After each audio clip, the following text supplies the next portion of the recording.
I want to ask now this one, and this one is me being selfish as a father. Okay. So, I've got 2 girls. It's nice when you tell me 1-2 years, but in 1-2 years, let's say my youngest will be 9. Okay. At 9, I don't want her touching money, like to, to pull it out. I'm like, if you're talking about this compounding works, if this compounding works, would Oak be a good option for me to consider if I'm saying I want to open up for her today?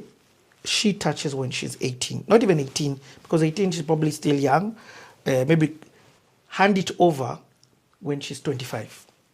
Hand it over. So first we'll need another separate conversation about that, but Yes. let's just work with that. So at 25. So that she at 25 doesn't have to ever think about rent as I work for rent.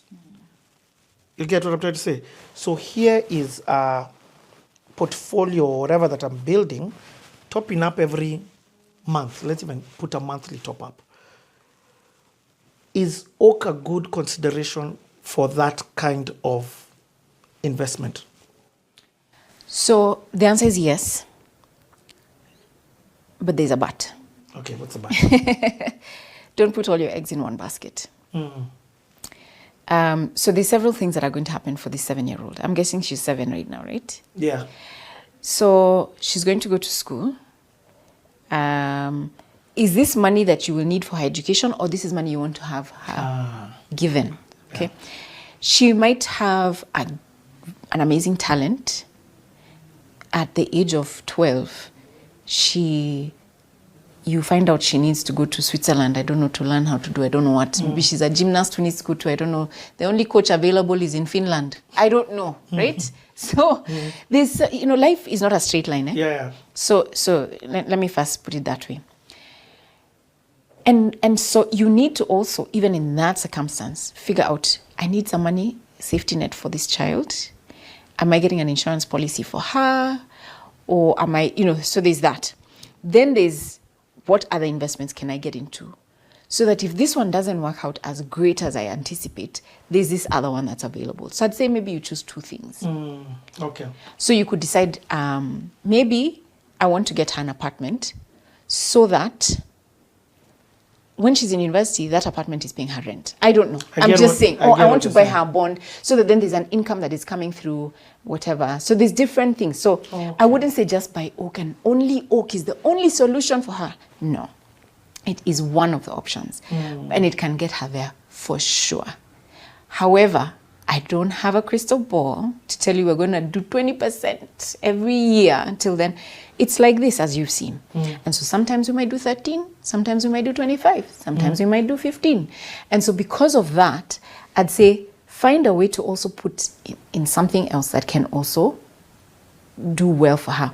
But also find something where she can also learn to be able to invest on her own. Wow. So when she's 25, you're not handing her cash. You're handing her perhaps a portfolio that she's already understood herself that she can continue to invest in. I need a one-on-one coaching session. So I get it. You get it? I've understood it. Yeah. So explain then. You see, like now stocks. I'm just like, oh my gosh, shoot. She's 18 years is a fantastic amount. So which company can we invest in?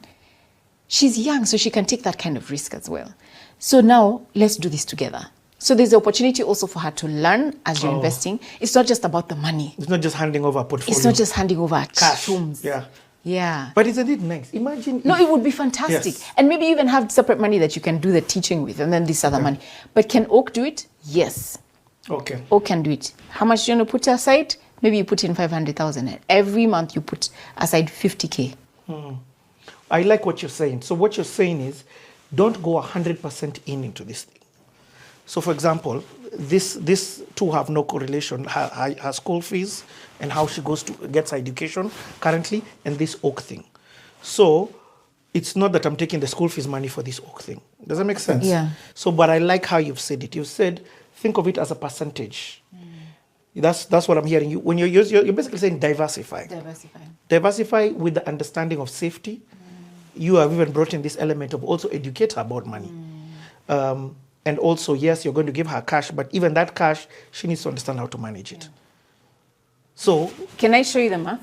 Can I have my laptop so that I can show you the math? Yes. And while your laptop comes, let me ask the question.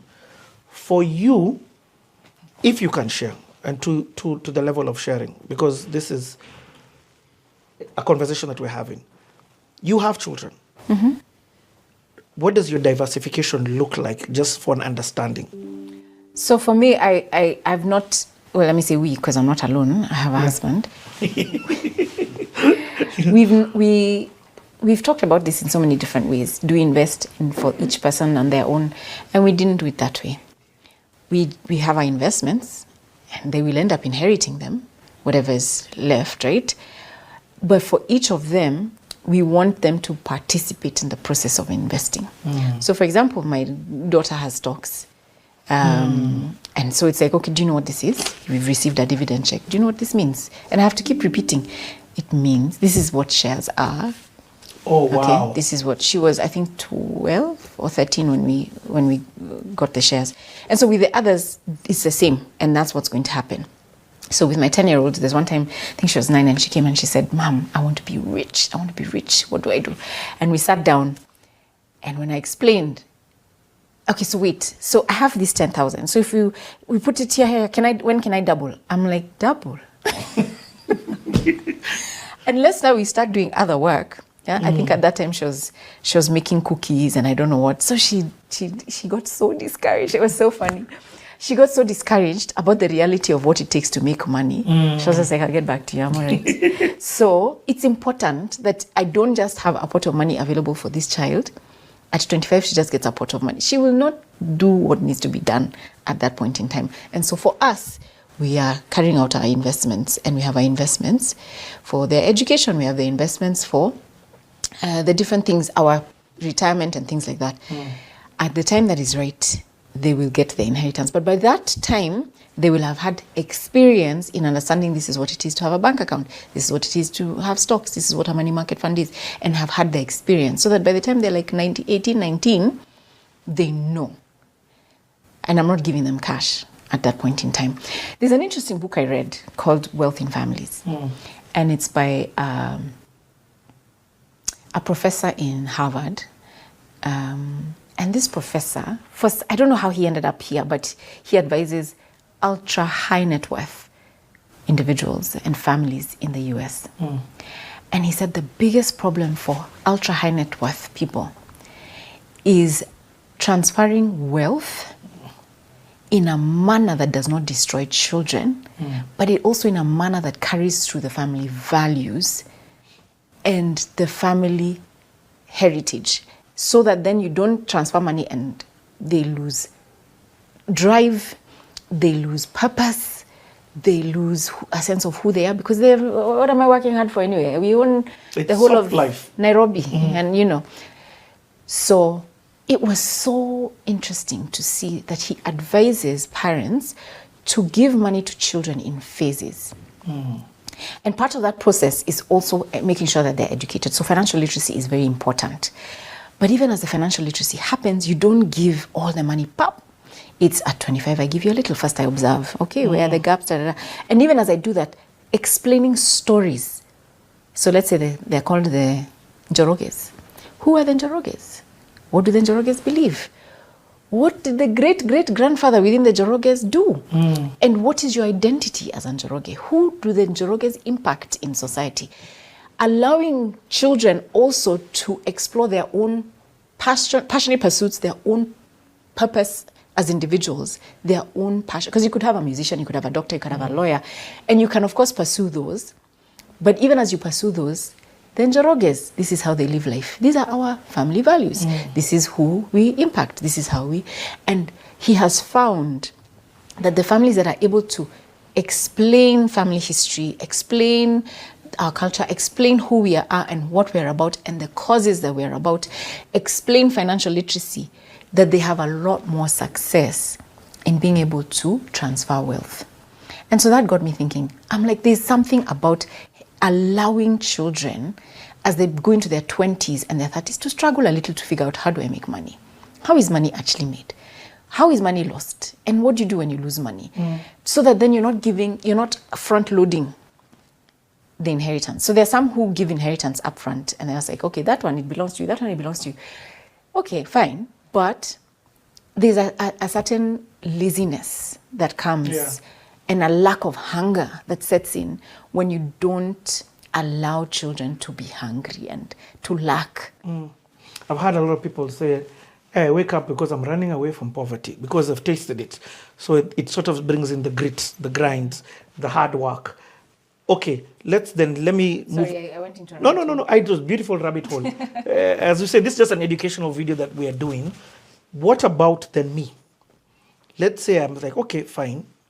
Let me put in money from the long term. I'm already an Oak client. Wait, so are we still dealing with this 7-year-old? Okay, let's first answer this. No, but your rabbit hole answered it. Did it? But Okay. yes, no, but show what the maths would look like. Okay, so let's just I'm just Let's going even into, let's put 500,000 Kenya shillings. okay. Um, For how long? That's 18 years, I think. no, How many years? let's say now, yeah, it's 18 years. Okay, so at a return of 15, 17, 12, how much return? 17. 17. Compounding No, so annually. we're putting it Oak. Okay, so if If- it's oak, we can say 17. Yeah, because Oak Yeah. targets 20. We target 20. So let's put it at 17. Okay. Compounding annually. Any additional contributions? Yeah, 50,000 a month, 50K every month. every month. Okay. First of all, what if I don't put? Let's start there. Okay, so no contribution. Zero contribution. I don't put any other money. So with zero contribution, in 18 years, your daughter will have 8.4 million when she's 25. I've just put the 500 Just Gs and I've 500 gone. Gs and you've And I'm like, by the way, Yeah. done. Done. 25, she's taken 2. 8.4 million. Okay, So now you're adding. let's do 50K.